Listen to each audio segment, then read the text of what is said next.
Well, it looks like things might be actually falling apart for Mark Carney just days, I guess 24 hours before the House of Commons and Parliament resumes. This is very long anticipated and awaited, startup for politicians just doing their job. They haven't done their job since middle of December. December 17th, actually, I think is the very specific date.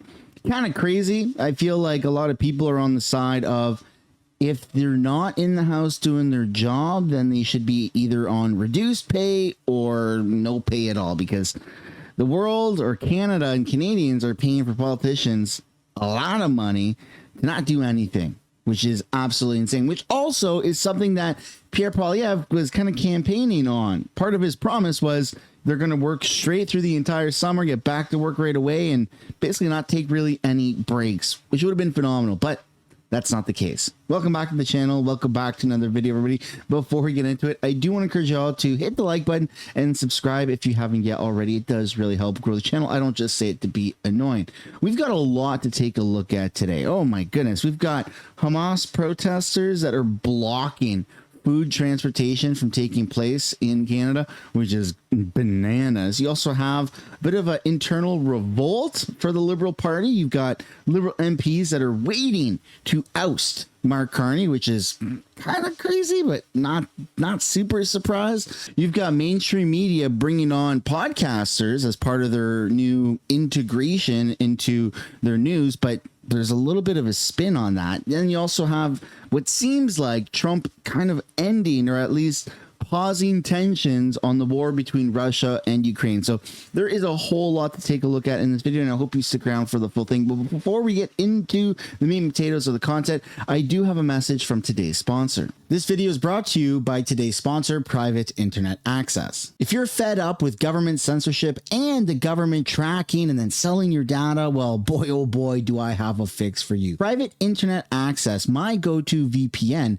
is the best way to cloak yourself so that you can browse the internet anonymously. Also unlocks a whole bunch of censored news here in Canada, which is the Liberals' quota. In addition to that, when you have Hulu, Netflix, Disney Plus, it allows you to access content that is restricted by this country. So you can use American Netflix, French Netflix, Italian Netflix, whatever it is that you want. There are so many benefits to Private Internet Access, but my favorite is the fact that it works on so many different devices. One subscription protects unlimited amount of devices at the same time. You can also change your IP address to more than 91 countries around the world. If you use my link down below in the description or the pinned comment below, you'll get 83% off Private Internet Access today. Alternatively, you could go to piavpn.com/sunshine to get the exact same discount. Thank you, Private Internet Access, for sponsoring today's video. And without further ado, let's get right into this video, starting off with Russia and Ukraine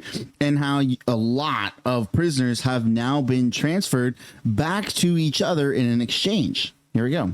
Russia and Ukraine exchanged hundreds more prisoners as part of a major swap, a rare moment of cooperation, which came hours after Kyiv came under a large-scale Russian drone attack. CTV's Colton Prale on where the ceasefire efforts stand now. A heartfelt reunion between comrades. The long-awaited voice of home. Siblings reunited after 17 long months apart. These are the sounds of freedom for more than 300 newly freed Ukrainian prisoners of war. Similar scenes playing out in Russia, part of a larger swap taking place over the course of the weekend that started Friday and is expected to see 2,000 Ukrainian and Russian POWs trade places. Kyiv administrators calling it one of the biggest attacks on the capital, as drone attacks from both sides have ramped up in recent days. Russia is clearly signaling that it has no intention intention of standing down in terms of its war of aggression on Ukraine. And Ukraine is reciprocating with probably the largest sort of air barrage that we've seen on Russia with 700 drones. In a post on social media, Ukrainian... Oh my goodness, those are our drones and our money and America's money. And I feel like this has been a very long war of attrition. It's the battle of resources. And clearly Russia either has big countries like China and North Korea. Well, even though NK is not a big country, they have other countries that are willing to supply them with military equipment and money, the way that Canada has been doing it for Ukraine. But this all is going to have to come to an end very, very soon, because this was one of Donald Trump's campaign promises leading into his election, which took place in like November, that he was going to end the war immediately. And we just can't keep giving all this money. Of course, the deaths and all of that stuff is very bad. And the amount of prisoners that have been held on both sides, that is very bad. But again, a lot of like war comes down to money.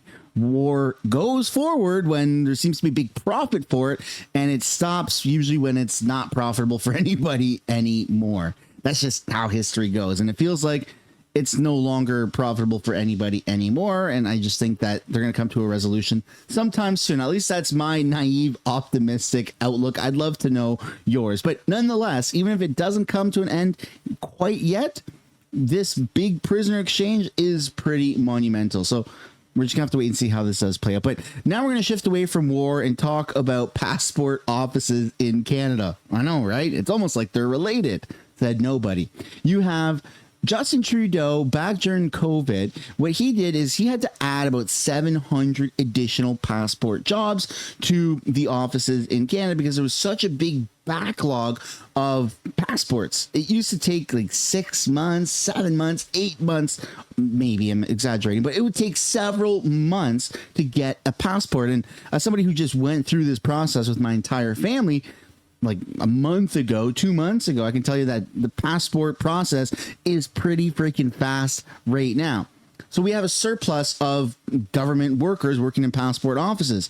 What are we going to do with them? Well, the government's saying we're now going to have to get rid of them, which is good, I guess. It's saving us money, but let's take a look. And with me now is Alicia Kang, National President of the Union of National Employees. It represents passport officers, among many others. Alicia, thank you very much for being here. What is your immediate reaction to the federal government's decision to cut 800 passport office jobs? Do you think this is justified? Well, it's disheartening. Obviously, we've had passport crises in the past in terms of being able to get services to Canadians. And really, what you're looking at is job cuts of the most vulnerable public servants, mostly terms, precarious workers. And you're looking at people who are making under $50,000 a year. So it seems to me like Mark Carney is, looking at fiscal responsibility on the backs of the least paid public servants in the public service. And so I'm not sure that Canadians are going to continue to get the services that they so need to be able to get their passports through these cuts. How do you anticipate these job cuts will affect passport processing times and service delivery? Well, we've continued to see these long lineups, even post-pandemic, and I don't see this helping us get the passports any quicker. I actually see there being a slowdown, particularly when we return to the fall, which is the beginning of the busiest season in the passport. There's no lineup, though. I just went through this. Maybe it's in the area that I went through this in. However, it just feels like during the coup, it was a global health emergency and everyone was panicking. People needed to get home. People wanted to get out. There was just a lot going on. And now that that's done and people really just aren't traveling the way they used to, the tariffs with America is still on. So liberals are obviously not going into America because screw the orange man and Elon Musk, right? Elbows up. And then you also have the fact that life is just so unaffordable right now that travel is kind of at an all-time low, if I had to just kind of spitball and use common sense. So the passport lines are just not what they used to be. Now, cutting 800 jobs is pretty significant. That's huge. That's huge. And in other sectors, that would be deemed a bit of an emergency crisis, right? If 800 employees lost their job in the auto sector because of tariffs, my goodness, people will be losing their hats. Now, this isn't because of tariffs per se, indirectly, and cost of living, and the fact that just people just aren't traveling as much as they used to, and the fact that it's kind of more of an autonomous process now. We don't necessarily need those extra 800 employees. It sucks. It very much sucks. But without bringing in our own Elon Musk to do Doge, if we can make cuts in areas that we don't currently need, then that's kind of a decent way of saving money. I don't want to sound ignorant to the fact that 800 families are now going to be out of a job, but they were brought in, 700 of them, I think, were brought in for a global health emergency, and that just doesn't seem to be the case anymore. So maybe we can go back to living a normal life. I'd love to know your guys' thoughts and feelings down below about that one. Now we're going to talk about this weird story. Well, I'm turning it into a story. This isn't actually a story. It's a hidden story that I'm choosing to extract from this story here. So Mark Carney is doing things a little differently, says the host of this podcast that's a guest on the mainstream media. And it will all get started with a big bang when King Charles reads the speech from the throne. A rare sight indeed. Joining us now are co-hosts of the podcast Beyond a Ballot, Rachel Siegel and Amanda Alvaro. Ladies, thanks so much for making time for us today, and great to have you on the show. Thanks for having us. Parliament is back this week, first time in 2025. It's only going to be sitting for about a month. There is a ton on the agenda. Amanda, I'd like to start with you. What do you foresee being the Carney government's priorities while they have MPs in their seats on the Hill? It's hard to believe that we're almost 6 months into the year and Parliament is just going back into session. It feels like so much has happened already. He has telegraphed a lot of what to expect in this first month. He said legislation that he is looking to introduce before Canada Day, of course, before July 1st. He already signed an order of first cabinet meeting, and that was around the middle class tax cut. That's probably the most anticipated piece of legislation to reduce the taxes of the 22 million Canadians who pay federal income tax. We're also expecting them to table legislation around eliminating the inter-provincial trade barriers. So we expect that to happen. As you can imagine, with only 4 weeks, that's a lot of legislation to get in the books. Rachel, do you expect that? The funniest thing is that it doesn't even need to be 4 weeks to get that done. They could get that done in like a couple of days if our government was actually efficient. But the story that I'm taking away from this is not any of the words that were said. I couldn't care less about that. What I care about is who the heck are those people introduced as the host of a podcast? And that really just kind of struck a chord with me because this is on global news. And so I'm thinking, is the mainstream media now starting to integrate, YouTubers, podcasters, people with, a big following of some sorts on their platforms? So I took a look and here's what I found. So they said that this is the Beyond a Ballot podcast. Okay. So I found their Instagram. This is their Instagram, 5,600 followers. Okay, very feminist, kind of. The political dub for non-political women. Okay, interesting. And I found the X account with 126 followers. Okay, I mean, I'm not a hater. I'm not hating on this. I'm just looking at the numbers objectively. On a mission to get more Canadian women interested in politics. Okay, so then I actually had to Google their name, Beyond the Ballot Podcast Canada, because I was thinking, who are these people? Are they like really big? Maybe they're just not big on those accounts. This is their website, looks somewhat professional, and then this is their YouTube account, 83 subscribers, and that just got me thinking that they're not a big account at all. Like, not even freaking close. And in fact, if it's about bringing women on board to be more interested in politics, they chose heavily the wrong account. Off the top of my head, there's a pretty badass woman that has a really large following in the hundred of thousand, almost 200,000. Jasmine Lane, on a mission to bring common sense back to millennials and Gen Z with my observations and thoughts. There you go. And she's a very good podcaster, YouTuber, bringing a lot of eyes and ears to Canadian politics for women. I mean, a lot of men watch her, I'm sure too, but a lot of women, there's not a lot of women podcasters or YouTubers, right? And Jasmine Lane has really done well for herself. And so it got me thinking, why is the mainstream media bringing on a podcast with like 200 followers versus almost 200,000?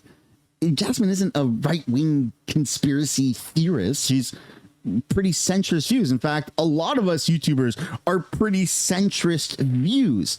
This is just bizarre, and I don't want to get into like a conspiracy side of this, but maybe let me know what your guys' thoughts and comments are down below. That's kind of the end of that story. There wasn't a hook. There wasn't like a gotcha thing. It was just a weird observation that I'm going to leave it up to the community to decide what you guys think about that. But I think it's kind of weird that they just ignore, maybe people that have a little bit more of a conservative voice, but it's now just centrist views. Like, in fact, my voice, Jasmine's voice, a lot of other YouTubers, it's similar rhetoric to what liberalism was 20 years ago before all the crazy stuff. I'm just going to put that out there.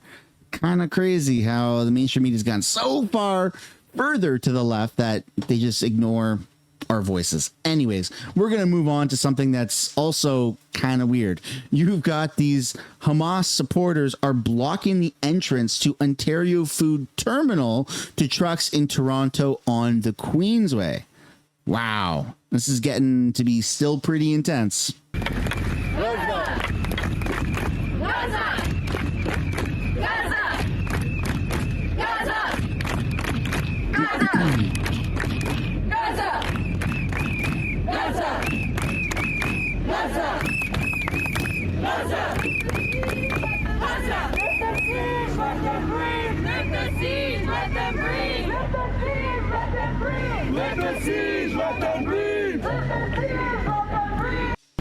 So it's not just an innocent protest. They are actually blocking what would be deemed as critical infrastructure. Let's take a look here from a different angle.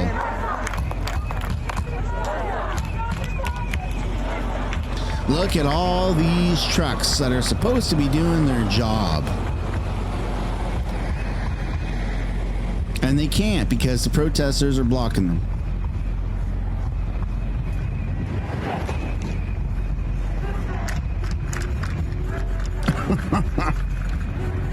That's wild.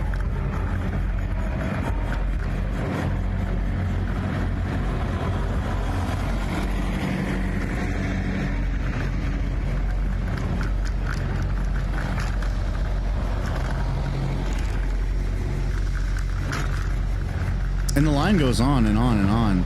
And more trucks end up showing up. I mean, look. You can see all the way down there. There's more.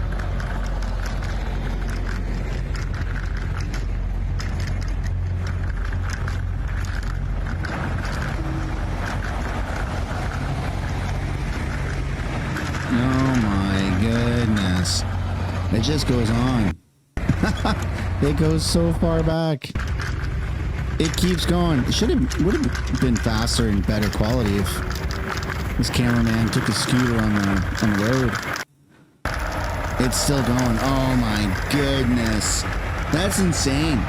That's insane to be blocking the trucks from doing their job like that. Don't tell me they're also wrapped around the corner. No, that's it. It's 3 a.m. and none of these trucks are getting into the Ontario Food Terminal. So that's the place that they're supposed to be going. Protesters are blocking entry to the Ontario Food Terminal, Canada's largest wholesale fruit and produce distribution center. Dozens of trucks are backed up along the Queensway. Ay. And you would think that would like be the end to it, but that was at night. What's happening in the daytime today is also pretty crazy. You got independent MP Kevin Vong says the losers flying the flag of the world's largest state sponsor of terrorism number At best, 50 people. We outnumbered their hate 1,000 to 1. So you can see there was like a Jewish event that's going on, and you have all these people that are, I mean, it's not like a crazy big number, but all these people are showing up to try to intimidate them with their Palestinian flag. And Chris Dacey from Dacey Media is on the ground in Toronto. Another smoke show in Toronto, this time at the Walk with Israel. So that is the Jewish event, the Walk with Israel. Police eventually put out the smoke. No one was stopped, detained, or arrested. Right on cue with the smoke show. Cue the smoke show.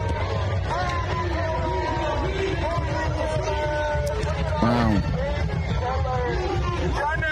And then you've got all the popo right there. You've got thousands and thousands of people that showed up to these events. It's wild to me that you're allowed to throw smoke grenades like that in public. It's very, very wild to me.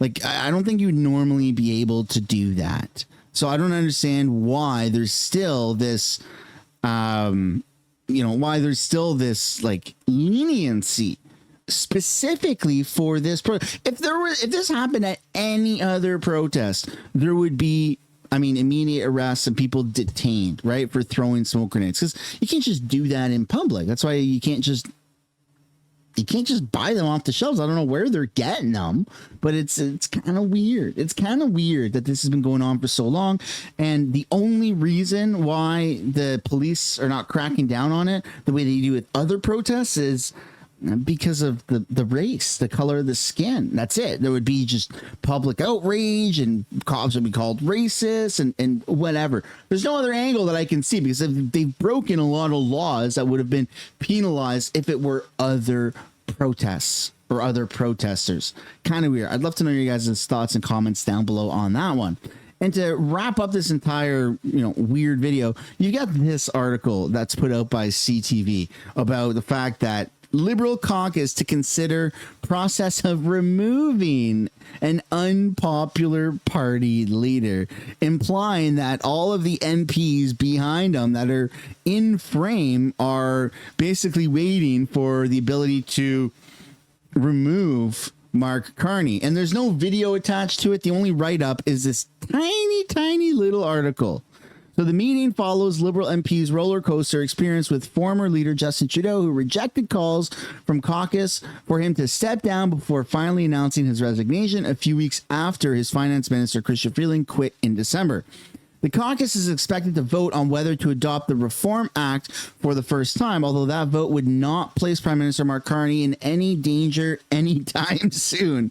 Adopting the Reform Act would give Liberal MPs a method to remove a party leader, the same method the Conservatives used to oust Aaron O'Toole from the leadership race after he lost in 2021.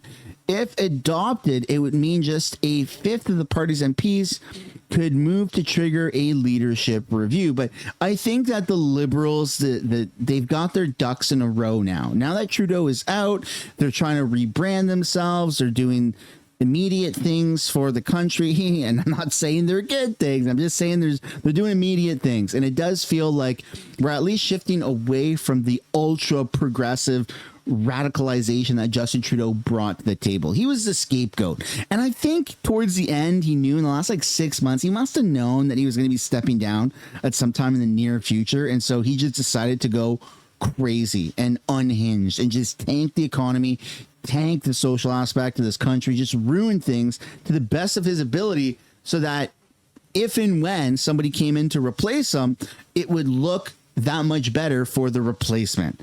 I don't know. It's all very, very bizarre. But since we are talking about removing a leader, and we're at the end of the video, so I know there's not that many people that have made it this far, but thank you to those who have. What do you think is going to happen with Pierre Poilievre? Should Pierre step down? Should Pierre be the face of the Conservatives? Should they do a leadership review? Should they do a leadership race? Personally, based off of what I've seen from Jamil Jivani, I think it would be pretty cool to start to see Jamil rise to the top, even though he's one of the newest MPs prior to this federal election, of course. I think that he's got some incredible takes. The fact that he was buddy-buddy with VP J.D. Vance in America. They were roommates at Harvard or Stanford or wherever the heck they went. I think that that's awesome. I think that that puts us in a really good position to better our relations with America. We should be using that. And his takes are just incredible, right? Especially the recent one of wanting to remove the temporary foreign workers program. And it's just awesome and long overdue.